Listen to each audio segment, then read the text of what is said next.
Start out by just going into activities.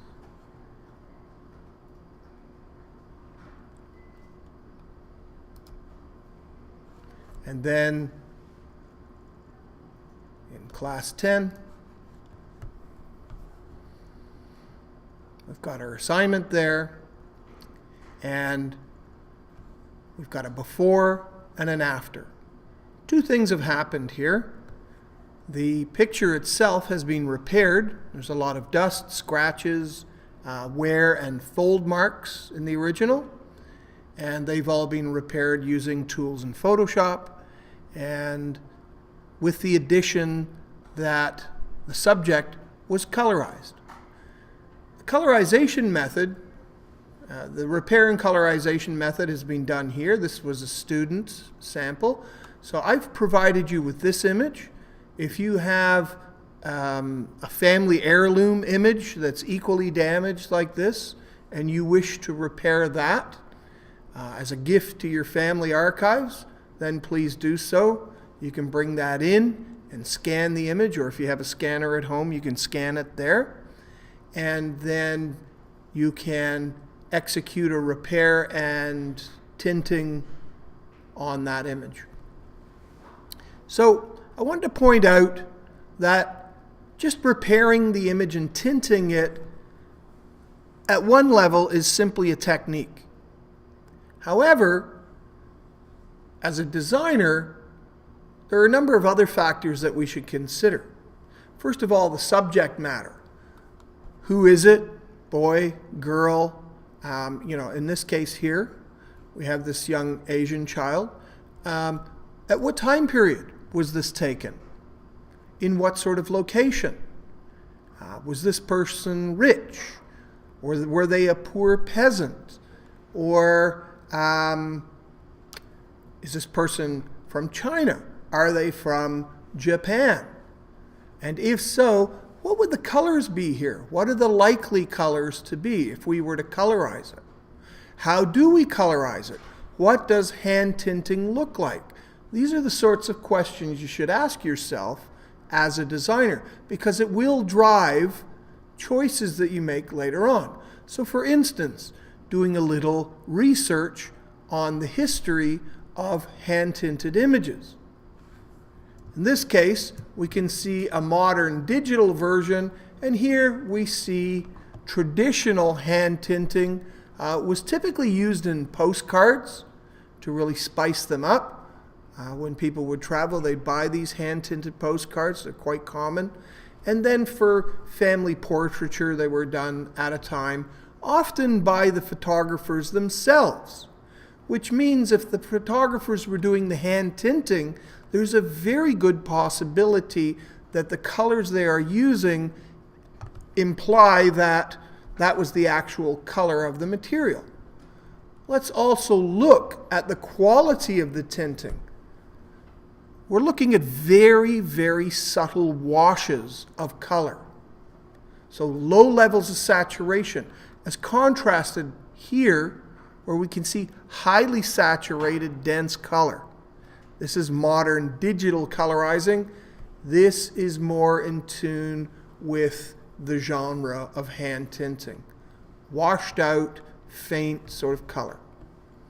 And these would be painted directly on the prints themselves, because this was pre-color photography. So we're looking at the 1930s and back, typically.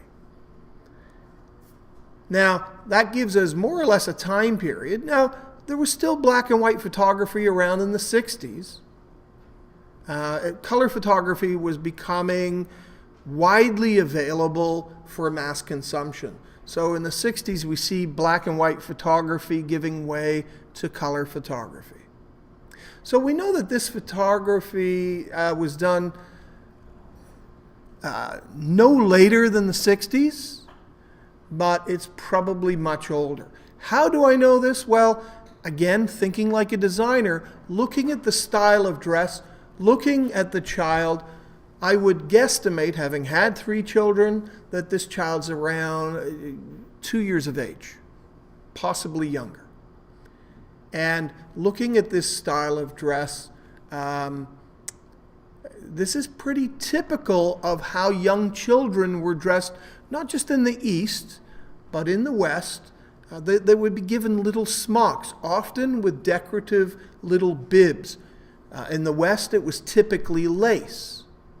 And so this child is probably wearing something very similar, a kind of smock and then a decorative collar around the outside. This is pretty typical of children from the 30s, the 20s, and back. And if you did some historical research on children's fashions in various time periods, you would see photographic evidence that would back that up. So a little bit of research is important. I just wanted to point that out because it is important to a designer that we be empathic. And that means understanding your client and your client's needs, but also to whom your client is trying to speak. So the audience or the consumer or user of their products and services, respectively. And that often means doing a lot of research, asking a lot of questions. Now, if I had to determine color, I'd do a little more research. Cultural research would tell us, I actually gave you a name, and the name points in a very particular direction as to the nationality of this child. But also, we could not tell from looking, is this child from, what part of Asia are they from? Mongolia? Siberia? Are they from mainland China? Vietnam? Japan? Yes. Just having a guess, I would say China. Yeah, they would probably be from China for a number of reasons. Primarily the name. Could possibly be Vietnamese origin, but strongly pointing towards China. The other thing, too, in doing the research, so we know that this style of dress is very consistent with a time period around the 20s, possibly even older than that. Remember, photography hasn't been around for that long, really. So we're looking the early 1800s, between there and the early 1900s, in that time period. So we could confine our research to photographic plates of children from Asia for a certain time period. And if there was enough visual information on the web, we'd be able to really closely establish some links.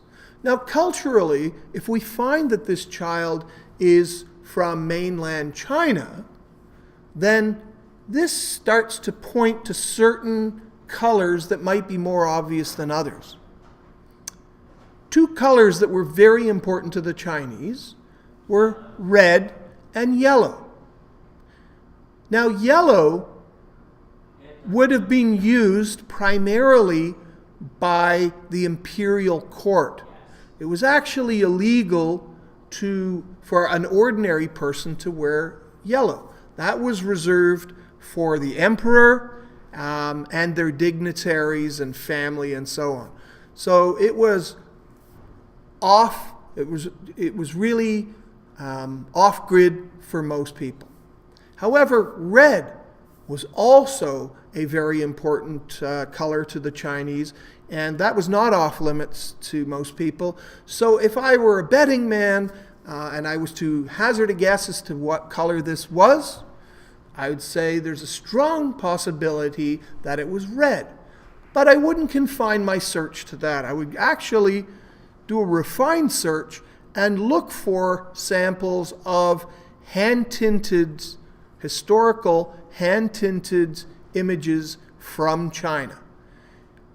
Immediately you can see right off the top, red plays a very significant role. If we see here red or dark red, lighter red, look at the children here. They're wearing these small smocks with the long arms. Reds, purples, and it would seem blues are very predominant. Also, it starts to give us information on hairstyles. So at one time, the emperor decreed that all the citizens had to have their heads shaved by punishment of death if you were found without your hair being shorn. And there was an influx of Chinese peasants. They were referred to as coolies, and it became synonymous with a style of hair where most of the head was shorn but with a ponytail in the back. And they flocked to areas like San Francisco during the gold rush in the 1800s, and contributed greatly to the establishment of the West and the rail links that eventually joined both sides of the North American continents together. So we have some cultural references.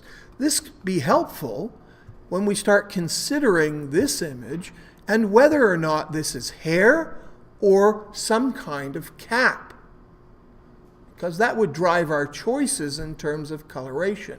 Was this a hairstyle that was typical of that time period? Well, I don't know, but it's worthy of some visual research. And we can see things that are kind of pointing to it as a possible hairstyle. This is an older child that we would expect to have hair. Well, this little fellow here is wearing a hat.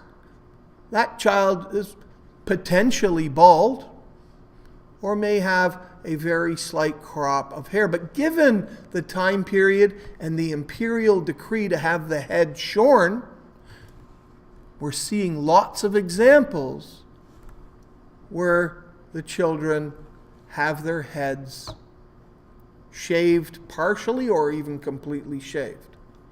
So a little bit of research goes a long way in terms of authenticity. So when we recreate